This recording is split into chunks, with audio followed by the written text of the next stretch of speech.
Sir నమస్తే. నా పేరు GP Venkateswarlu, the federal Andhra Pradesh నుంచి వచ్చాను సార్.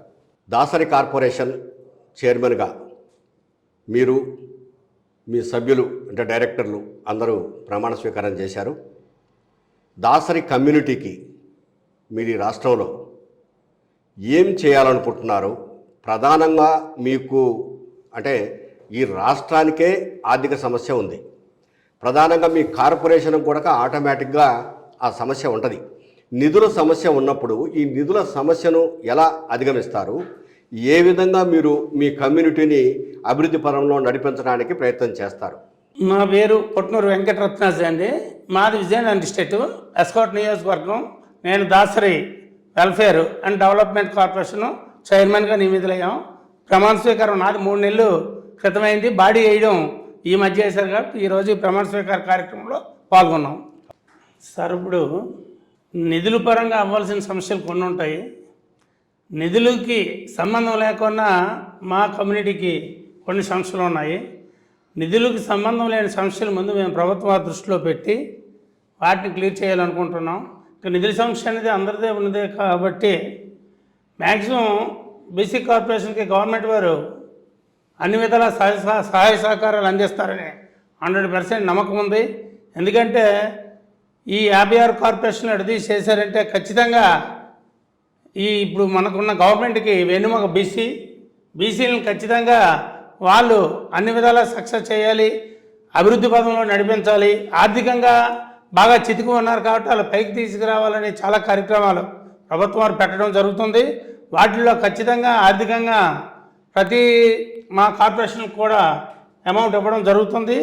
ఆ విధంగా చేస్తూ ఇంకా గవర్నమెంట్ వారు ఆర్థికంగా అంత సహకారం పూర్తిగా లభించలేని పక్షంలో మా కమ్యూనిటీలో నాకు తెలిసినంత వరకు కొంతమంది అవకాశం ఉన్న వాళ్ళు చాలామంది ఉన్నారు. పెద్ద పెద్ద కార్యక్రమాలకి సహకారం ఎలా ఉన్నా వాళ్ళకు కూడా అవసరమైతే మేము స్టేట్ వైడ్ అందరినీ సేకరించి కొంత అమౌంట్ మన కమ్యూనిటీలో పేదవాళ్ళకి కోఆపరేట్ చేయాలనే ఉద్దేశంతో బలవంతంగా అయితే ఏం కాదు. కొంతమందిని ఎవరికైనా ఇబ్బంది ఉంటే మేము సూచన చేస్తాం, ఫలానా వారు ఇబ్బందిలో ఉన్నారు, మీరు ఏమైనా హెల్ప్ చేయగలరా? హెల్ప్ చేస్తే డైరెక్ట్గా మీరే చేయండి. ఎందుకంటే అమౌంట్ అనేది మధ్యవర్తిత్వం నడిస్తే దానివల్ల సమస్యలు చాలా వస్తాయి. కాబట్టి ఎవరికై ఇబ్బంది ఉన్నా ఆ ఏరియాలో, ఆ జిల్లాలో, ఆ మండలంలో మా కమ్యూనిటీలో పెద్దవాళ్ళు ఎవరున్నా ఆర్థికంగా అవకాశం ఉన్న వాళ్ళని గ్యాదర్ చేసి మేము కొద్దిగా ఎండారు చేద్దామని ఆలోచనతోనైతే కొన్ని ఉన్నాం. ముఖ్యంగా మాకు రిజర్వేషన్ పరంగా వేరేవి అవి ఫైనాన్స్ మ్యాటర్ కాదు, మాకు రిజర్వేషన్స్ రావాల్సిన అవసరం ఉంది. అదేవిధంగా టెంపుల్స్ అంటే ఇప్పుడు రిజర్వేషన్లు అంటే ఆల్రెడీ ఉన్నాయి, బీసీఏలో ఉన్నారు, వర్తించే రిజర్వేషన్ వర్తించుద్ది. అలా కాకుండా రిజర్వేషన్ల పరంగా ఇంకేదైనా అడుగుతున్నారా మీరు? రిజర్వేషన్ పరంగా మాకు అబారిజినల్ ట్రైబ్ అని ఎస్టీకి సంబంధించి మాకు అవకాశం ఉన్నదని అంటే నాకున్న అవగాహన కన్నా మా సీనియర్స్ మా కమ్యూనిటీలో లీడర్స్ ఫైట్ చేయడం జరుగుతుంది. వాళ్ళ దగ్గర ఇంకా నా దగ్గర కొంత నేను సమాచారం సేకరించి పూర్తిగా దాన్ని గవర్నమెంట్ దృష్టిలో పెడదామని నా తాలూకా ఆలోచన. సరే, అంటే ఇప్పుడు మీరు అంటున్నది అంటే ఏజెన్సీ ప్రాంతంలో ఉన్నటువంటి దాసరులకా లేకపోతే రాష్ట్రంలోని అన్ని ప్రాంతాల్లో ఉన్నటువంటి యాక్చువల్గా ఏజెన్సీ అని కాదండి, రాష్ట్రంలో దాసరులందరూ కూడా ఏదో 5% ఆర్థికంగా అవకాశం ఉన్నది, కానీ 95% అందరూ కూడా ఆర్థిక పరమైన అవకాశాలు వేరు, అవునండి, కులం పరమైన అవకాశాలు వేరు, రిజర్వేషన్ అవకాశాలు వేరు. మీరేమంటున్నారు? ఇప్పుడు ఎస్టీలో చేర్చాల్సిన అవసరం ఉంది కొన్ని అంటున్నారు. ఇది చాలా పెద్ద సమస్య రాష్ట్ర వ్యాప్తంగా చూసినప్పుడు. అంటే ప్రధానంగా ఇప్పుడు శ్రీకాకుళము, విజయనగరము, విశాఖపట్నము, లేదు 2 గోదావరి జిల్లాలు, ఈ ప్రాంతంలో చూసినప్పుడు మీరు అన్నది కొంచెం సఫలం కావచ్చేమో. కానీ రాయలసీమ ప్రాంతము, ఇప్పుడు సెంట్రల్ ఆంధ్ర ప్రాంతంలో ఇక్కడున్న దాసరులను ఎస్టీలో చేర్చమంటే మిగిలిన ఇప్పుడు ఎస్టీ కులాలు ఊరుకుంటాయా? అంటే ఇప్పుడు మనకున్న కులాలు అనేది ఇప్పుడు ఓసీ నుంచి బీసీకి ఇస్తున్నారండి. బీసీ వాళ్ళు అబ్జెక్షన్ చేసినా అది ఆగలేదు కదా సార్.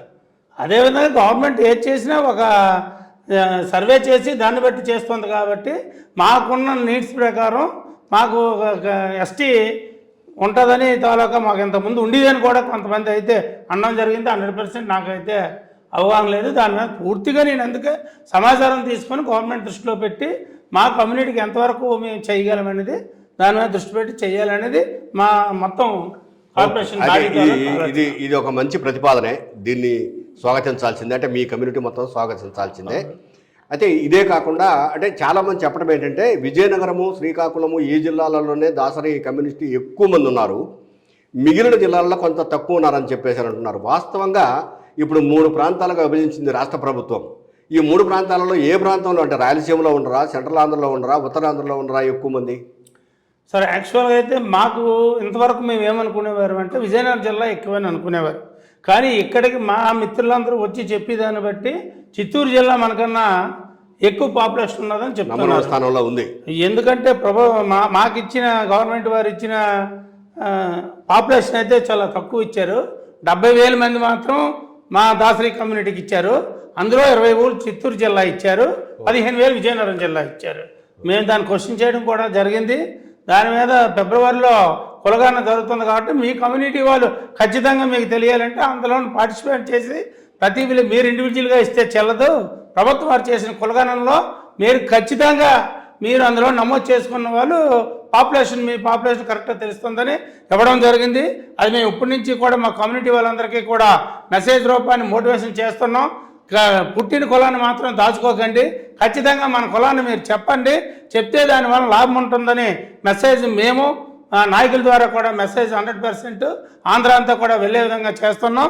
ఫిబ్రవరిలో జరిగే కులగణనలో లెక్కొచ్చేయని మా తాలూకా జనాభా ఎంత అనేది తేలే అవకాశం ఉంది.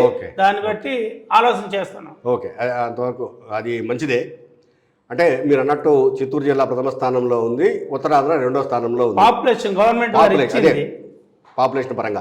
అయితే మీరు అంటున్నది ఏంటంటే కొంతమంది కులాన్ని చెప్పుకోవడానికి కొంచెం వెనుకంజ వేస్తున్నారు. అవునండి, అది కరెక్ట్ కాదని. ఓకే, అది మంచిదే, తప్పే ఉంది. ఈ ఉన్న భారతదేశంలో కుల వ్యవస్థ ఉంది కాబట్టి తప్పదు, ఎవరి కులాన్ని వాళ్ళు పర్ఫెక్ట్గా చెప్పుకుంటే మంచిది. అంతవరకు బాగానే ఉంది. ఇప్పుడు మీ కార్పొరేషన్ తరఫున ఎటువంటి ఉపాధి కల్పిస్తారు మీ కమ్యూనిటీలోని యువతకు? అంటే ఏ విధమైన, సహజంగా కార్పొరేషన్ అంటే ఏంటంటే రుణాలు అంటారు, రుణాలు ఇటువే, రుణాలు ఇటము, వాళ్ళని ఆర్థికంగా ఆదుకోవడం. దీనికి మీ ప్రణాళిక ఏంటి యాజ్ ఏ చైర్మన్గా? అంటే మనకి గవర్నమెంట్ వారు యాక్చువల్గా మా కమ్యూనిటీకి అయితే ఎంబీసీ తరఫున గతంలో ఈ ఎన్డీఏ గవర్నమెంట్లోనే మనం రుణాలు ఇచ్చాం సార్, 90% సబ్సిడీ. దానివల్ల కొంతమంది ఆర్థికంగా కొన్ని వ్యాపారాలు చేయడానికి అయ్యేది. కానీ ఆ రోజు ఇచ్చిన అమౌంట్ 30,000 కాబట్టి ఆ రోజు అది సరిపోయింది. ఈ రోజు కూడా మేము ఏంటంటే 90% సబ్సిడీ, మినిమం ₹1,00,000 దాటి ఇవ్వాలనేది మా తాలూకా. ఈ రోజుల్లో ₹1,00,000 ఇస్తే ఏమి వ్యాపారం చేసుకొని బతుకుతాడు చెప్పండి అతను? అంటే ఇప్పుడు మీరు ఒక కారు ఇవ్వాలనుకోండి, ఆ కారు ఎంత అవుద్ది? ఓకే సార్, కానీ మనం కూడా గవర్నమెంట్ దృష్టిలో పెట్టుకోక తప్పదు కదా. కమ్యూనిటీ గవర్నమెంట్ దృష్టిలో పెట్టుకోవాలి. కానీ మీ కమ్యూనిటీ డెవలప్ కావాలంటే, ఒక రుణము ఇవ్వాలంటే దీనికి ఒక ప్రతిపాదన, ఏదో ఒక నాకు కారు కావాలని ఒక అప్లికేషన్ పెట్టుకున్నాడు. ఆ కారు మినిమం ఎంత లేదన్నా కూడా ఒక 12,000, 12 లక్షలు, 13 లక్షలు అయితే కానీ కారు రాదు. ఓ ఇండికా కొనాలనుకోండి, మరి అది తిప్పుకుంటాడు. రెంట్కు తిప్పుకున్న తర్వాత అతను ఆర్థికంగా లాభపడటానికి ఉంటుంది. ఇట్లా మీరు అంటే మీకు అసలు కార్పొరేషన్కి బడ్జెట్ ఎంత అనుకున్నారు? కార్పొరేషన్ బడ్జెట్ అయితే ఇంకా మనం ఏం డిసైడ్ అవ్వలేదండి. ఎందుకంటే గవర్నమెంట్ ఆలోచన ఇంకా మేము వచ్చి ఇంకా తొలి రోజు ప్రమాణ స్వీకారం చేసాం. కార్పొరేషన్ లాంటికి పాపులేషన్ ప్రకారం బడ్జెట్ ఇస్తామని చెప్పడం జరిగింది. అయితే మాది ఆర్థికంగా ఎక్కువ వెనకబడి ఉన్నాం కాబట్టి మేము కొద్దిగా, చాలా మంది అనేది ఏంటంటే కులానికి ఒక కార్పొరేషన్ చేశారు, 56 కార్పొరేషన్లు బీసీలలో పెట్టారు, ఇది అయ్యేదా పోయేదా? ఇంతకుముందు బీసీ కార్పొరేషన్ ఆల్రెడీ ఉంది. ఇంతకుముందు అంటే హైదరాబాదు రాజధానిగా ఉన్నప్పుడే ఎంబీసీ కార్పొరేషన్ కూడా ఉంది. అప్పుడు చాలా వరకు రుణాలు ఏదైనా అప్లై చేసుకునే వాళ్ళకు వచ్చేయి. ఇప్పుడు అసలు ఏ కార్పొరేషన్లో ₹1 కూడా నిధులు లేదు. ఎవరిస్తారు ఏంటి? ఆ చైర్మన్ కూర్చోవడానికి ఆ బిల్డింగ్లో ఉన్న రూములు కూడా సక్రమంగా లేవు, ఒక అటెండర్ లేడు, కనీసం స్టాఫ్ లేదు. ఏం చేయగలరు అనేది ఒకటి ఉంది. అది అపోహ అంటారా, నిజమంటారా? అది గత గవర్నమెంట్లో అపోహ ఉంటే ఉండొచ్చు వాళ్ళ పనితీరుని బట్టి.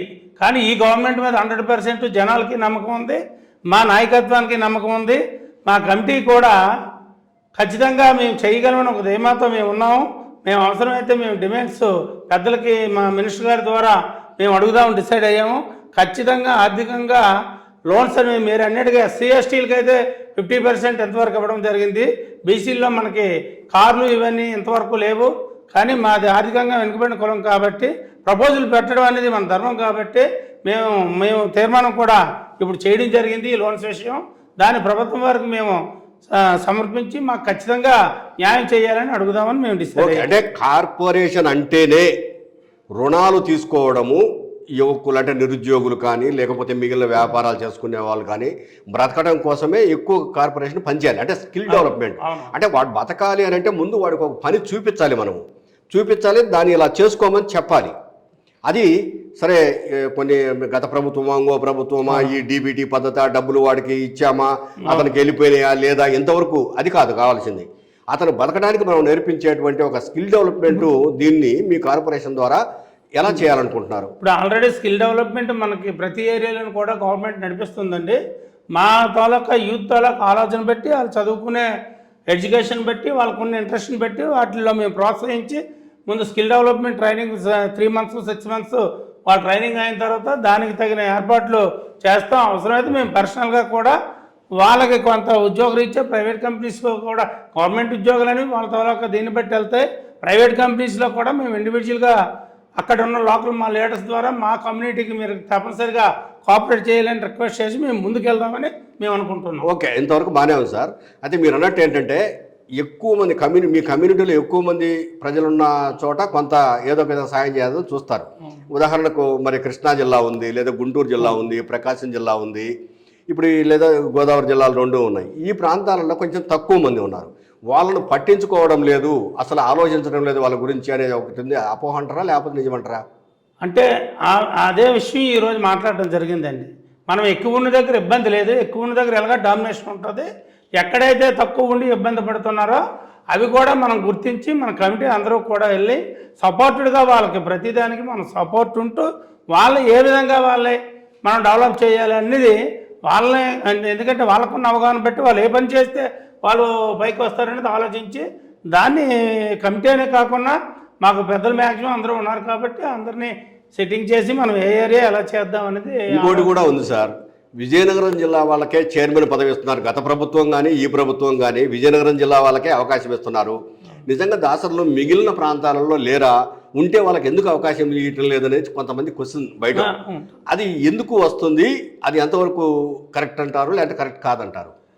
అంటే ప్రయత్నం, ఇప్పుడు విజయనగరం జిల్లా ఇవ్వాలంటే జనరల్గా విజయనగరం జిల్లాలో దాసరి కమ్యూనిటీ ఎక్కువ అన్నదైతే ఉన్నది సార్. ఇప్పుడు మా వరకు అయితే మా శృంగవరం కాన్స్టిట్యున్సీలో హైయెస్ట్ పాపులేషన్ దాసరే ఉందండి. ఎందుకంటే అక్కడ డామినేషన్ కూడా మాది ఉంది సార్, అంటే లోకల్. ఎందుకంటే నెక్స్ట్ కమ్యూనిటీ వైజ్ కాకుండా అంటే చాలామంది అప్లై చేస్తాం, చైర్మన్ చాలామంది అడిగాం. అది గవర్నమెంట్ వారు ప్రతిదీ కూడా పార్టీ పరంగా ఎవరు ఎలా వర్క్ చేస్తారు అంటే ఇంతకుముందు నామినేటెడ్ పదవులు ఇస్తే వేరేగా ఉండేవండి. ఇప్పుడు పార్టీ పరంగా పనిచేస్తూ కొంత ఐడెంటిఫై అవడానికి ఇబ్బంది ఉన్నదండి. అప్పుడు మన క్లస్టర్ కానీ యూనిట్ కానీ బూత్ అయితే వాళ్ళు చేసే పని కనబడుతుంది. నేను క్లస్టర్గా వర్క్ చేశానండి. నేను స్టేట్లో టాప్ 10లో ఎప్పుడు ఉండేవాడిని. ఒక నియోజకవర్గానికి 10 మంది క్లస్టర్ ఇన్ఛార్జీలు ఉంటారు. ఆ విధంగా నా క్లస్టర్లో చంద్రబాబు నాయుడు గారు, లోకేష్ గారి దగ్గర కూడా బాగా వర్క్ చేసినట్టుగా మాకు వాళ్ళు గుర్తించడం జరిగింది. నేనైతే నా వర్క్ని అంటే ఉన్నవాళ్ళు చేయలేదని దయచేసి అయితే కాదు, మా వర్క్ని కూడా పరిగణలోకి తీసుకున్నారు, మాకు అవకాశం ఇచ్చారు. విజయనగరం జిల్లాలో గత గవర్నమెంట్లో కూడా జిల్లాలో ఇచ్చారు. మరి అది నేను మాట్లాడడానికి అయితే కాదు, ఎందుకంటే ఇంకోటి అయితే నేను మాట్లాడచ్చు. ఓకే, అంటే ఇంకోటి కూడా ఉంది సార్, గత ప్రభుత్వంలో 50% మహిళలకు అవకాశం ఇచ్చారు ఈ డైరెక్టర్లు కానీ అంటే నామినేటెడ్ పోస్టుల్లో. కానీ ఈ ప్రభుత్వం మరి పట్టించుకోవట్లేదు అంటున్నారు, దాని మీద మీ కామెంట్ ఏంటి? అంటే యాక్చువల్గా ఈ డైరెక్టర్స్ ఎవరికి ఇస్తారనేది మాకు సమాచారం అయితే లేదండి. అది పూర్తిగా 100% ప్రభుత్వం. ఓకే, అంటే మహిళలకు ఎందుకు ప్రాధాన్యత ఇవ్వలేకపోతుంది ఈ ప్రభుత్వం? మహిళలకు ప్రాధాన్యత ఎందుకు ఇవ్వలేదు సార్, అన్నింటిలో మహిళలకు ప్రాధాన్యత ఉంది.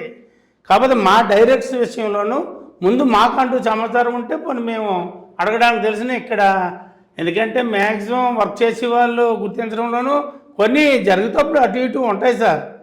మహిళలు గుర్తించబడడం అంటూ కాదు, చాలా వాటిలోనే వాళ్ళకే ప్రయారిటీ ఇస్తున్నాం. మేము ఎక్కడ ఉన్నా సరే ముందు వాళ్ళకి ప్రయారిటీ ఇచ్చేప్పుడు మనకు జరిగిన స్కీములన్నీ మహిళలు ప్రయారిటీ కదా సార్.